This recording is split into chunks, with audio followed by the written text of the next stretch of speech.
In the heart of rural England, Blackwood Manor stood as a relic of a bygone era. It was an old, sprawling mansion, its walls echoing with the secrets of centuries past. For decades it had been abandoned, left to decay as rumors of a curse kept potential buyers at bay. The locals spoke in hushed tones about the strange occurrences that plagued the manor. Unexplained noises, ghostly apparitions, and the mysterious deaths of those who dared to enter.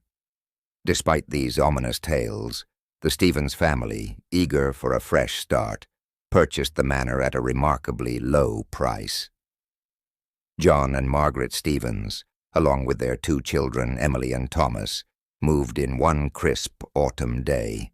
From the moment they crossed the threshold, a sense of foreboding seemed to settle over them.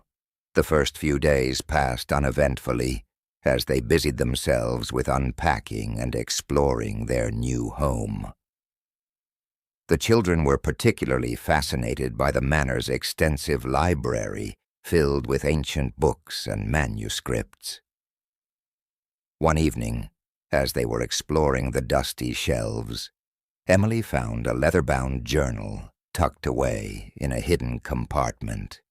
Its pages were yellowed with age, and the writing was barely legible. It belonged to Elizabeth Blackwood, the last resident of the manor before it was abandoned. Intrigued, Emily began to read the journal, piecing together Elizabeth's story. It told of a life marked by tragedy and loss. Elizabeth's husband had died under mysterious circumstances, and her only child, a son named Henry, had vanished without a trace. The entries grew increasingly frantic, filled with references to dark forces and a malevolent presence that haunted the manor. As Emily delved deeper into the journal, strange things began to happen. Doors that were closed would be found open, and the air grew thick with an unexplainable chill. At night, the family heard whispers that seemed to come from the very walls. Thomas, the younger of the 2 children, claimed to have seen a shadowy figure watching him from the end of his bed. His parents dismissed it as a bad dream, but Emily knew better. One night, unable to sleep, Emily decided to explore the manor on her own. She followed the whispers, which seemed to beckon her toward the basement. With a flashlight in hand, she descended the creaking stairs, each step amplifying her growing dread. The basement was dark and damp, filled with old furniture and forgotten relics. In the far corner, she noticed a small wooden door partially hidden behind a stack of crates. Pushing the crates aside, Emily opened the door to reveal a narrow passageway. She squeezed through and found herself in a hidden chamber. In the center of the room was an altar, covered in strange symbols and surrounded by melted candles. On the altar lay a small, ornate box. As she reached out to touch it, a cold hand grabbed her wrist. She turned to see a ghostly figure, its eyes filled with sorrow and anger. It was Elizabeth Blackwood. Elizabeth's ghostly form began to speak, her voice a haunting whisper. She revealed that the box contained the ashes of her son, Henry, who had been sacrificed in a dark ritual to appease the malevolent spirit that haunted the manor. Elizabeth had tried to stop it, but she had been overpowered by the dark forces at play. Her spirit had been trapped in the manor ever since, tormented by guilt and unable to move on. Emily, trembling with fear, realized that the curse could only be lifted by giving Henry a proper burial. She carefully took the box and, with Elizabeth guiding her, found a small graveyard behind the manor. As she buried the ashes, the air grew still, and a sense of peace seemed to settle over the manor. The next morning, the Stevens family woke to find the manor bathed in sunlight. The oppressive atmosphere had lifted, and the whispers were gone. Emily told her family everything, and together they placed flowers on Henry's grave, honoring the memory of the lost child and his tormented mother. Blackwood Manor was no longer cursed.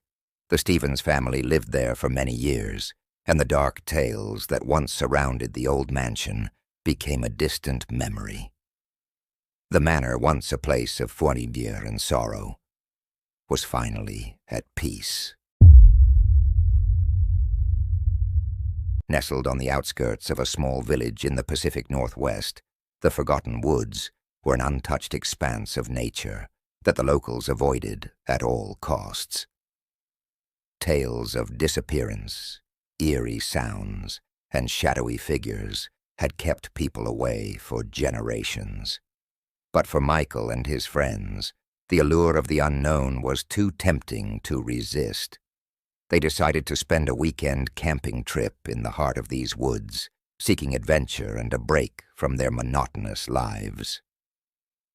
The group consisted of Michael, his girlfriend Rachel, their friend Jason, and Jason's sister, Emily. Armed with camping gear, flashlights, and a map, they set out on a bright Saturday morning. The forest seemed welcoming at first, with sunlight filtering through the leaves and birds chirping in the trees. As they ventured deeper, however, a thick fog began to roll in, casting an eerie silence over the woods. They found a clearing to set up camp and started a fire. The sun dipped below the horizon, and the shadows grew longer, twisting into unsettling shapes. As night fell, the fog thickened, and the forest seemed to come alive with strange noises, whispers, footsteps, and the occasional rustling of leaves, though no wind stirred. Around the campfire they shared stories and laughed, but a sense of unease lingered in the air. Jason, always the skeptic, dismissed the eerie atmosphere as their minds playing tricks on them. "It's just the isolation and the fog," he said. "Our senses are heightened because we're not used to it." Later that night, as they lay in their tents, Michael heard a soft crying sound. He nudged Rachel, who groggily confirmed she heard it too. They unzipped their tent and stepped out into the cold night. The sound seemed to be coming from deeper within the woods. Against better judgment, they followed the crying, their flashlights casting trembling beams through the fog.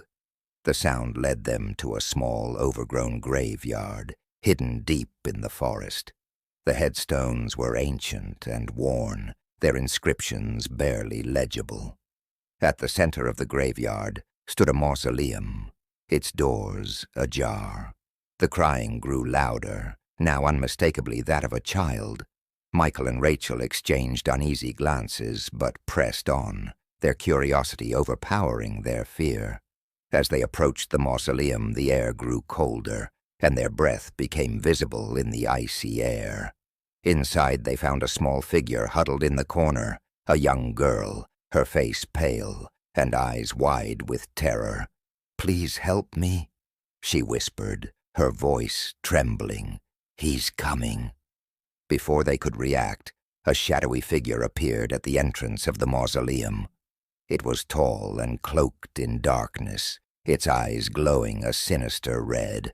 The figure reached out with skeletal hands, and the girl screamed, vanishing into thin air. Terrified, Michael and Rachel ran back to their campsite, but their friends were nowhere to be found.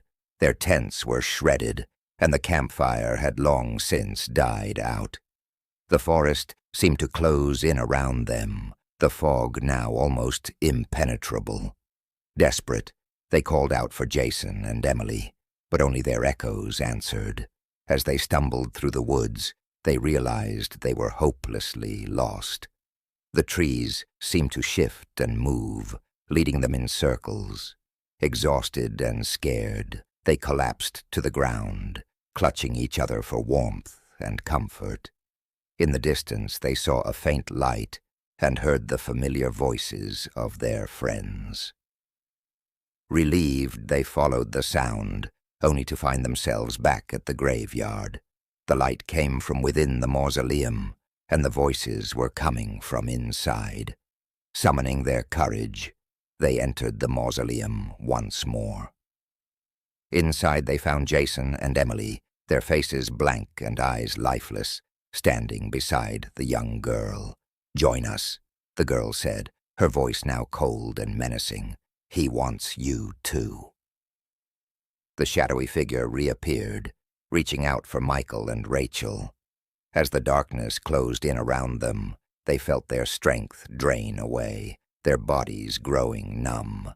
The last thing they saw was the girl's sinister smile and the glowing red eyes of the figure, before everything went black. The next morning, the villagers found the campsite, abandoned and eerily silent. There was no trace of Michael, Rachel, Jason, or Emily. The only sign of their presence was a single, tattered tent and the extinguished campfire. The forgotten woods had claimed more victims, and the village whispered of the curse that bound the souls of those who ventured too deep into the forest. The legend grew, warning others to stay away, but the woods remained, waiting for the next curious souls to stumble into their embrace. In the bustling city of New York, Detective Sarah Bennett was known for her tenacity and keen intuition. She had solved some of the city's most baffling cases, but nothing could have prepared her for the horror she was about to uncover. It started with a series of inexplicable disappearances. People vanished without a trace, leaving behind only eerie silence and unanswered questions. There were no signs of struggle, no clues, and no witnesses. The media dubbed it the vanishing epidemic, and the city was gripped by fear. Sarah was assigned to the case, determined to find answers. She pored over the case files, noting a peculiar pattern. All the disappearances occurred at night, in seemingly random locations, but there was one common factor. Each person had reported feeling an unsettling presence following them days before they vanished. One evening, while reviewing the files in her dimly lit office, Sarah received a call. The voice on the other end was frantic and barely audible. "They're here, watching, waiting," the caller whispered before the line went dead. The call was traced to a dilapidated apartment building on the outskirts of the city. Sarah rushed to the location, her heart pounding with a mix of fear and determination. She entered the building, her flashlight cutting through the darkness. The place was eerily quiet, save for the occasional creak of old floorboards. She climbed the stairs, following the faint sound of sobbing. On the third floor, she found a woman huddled in the corner of a room. Her eyes were wide with terror, and she kept muttering about the unseen. Sarah tried to calm her down, but the woman's fear was palpable. "They come at night," she said. "You can't see them, but you can feel them. They take you away." As Sarah tried to gather more information, the air grew cold, and the room seemed to darken. The woman screamed, pointing to the shadows. Sarah turned, her flashlight revealing nothing but empty space. Yet she felt an overwhelming sense of dread, as if something malevolent was watching her. Suddenly the woman was yanked into the darkness, her screams echoing through the building. Sarah reached out, but it was too late. The woman was gone, leaving only a chilling silence behind. Sarah's flashlight flickered and died, plunging her into darkness. She stumbled through the building, desperately trying to find a way out. The shadows seemed to close in around her, whispering threats and promises of doom. Just as she felt the icy grip of an unseen hand on her shoulder, she burst through the front door, collapsing on the pavement outside.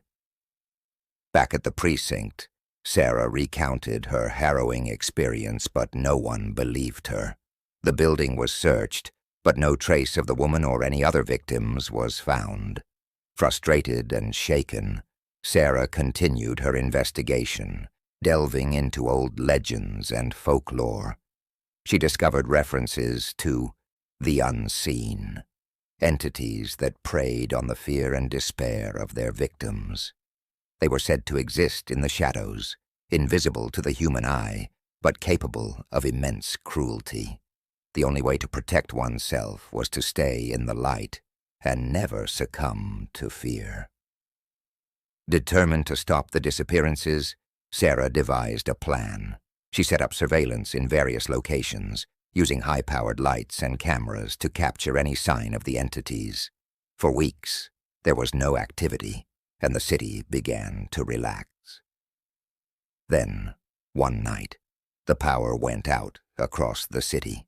Sarah knew it was no coincidence. She grabbed her flashlight and rushed to the nearest location under surveillance. As she arrived, she saw figures moving in the darkness, their outlines barely discernible. She switched on her flashlight, and for a brief moment, she saw them, shadowy forms with hollow eyes reaching out for her. She backed away, keeping the light trained on them. They hissed and retreated, but she knew they wouldn't be gone for long. Sarah fought her way through the darkness, using her flashlight to keep the entities at bay. She reached the power station and managed to restore the electricity. The city lights flickered back to life, and the entities vanished into the shadows. The disappearances stopped, but Sarah knew the threat wasn't over. She continued her work, spreading awareness about the unseen and how to protect against them. The city remained on edge, always wary of the darkness that hid their greatest fear. Do you enjoy spooky short stories? Consider subscribing. Until next time, friends, good night.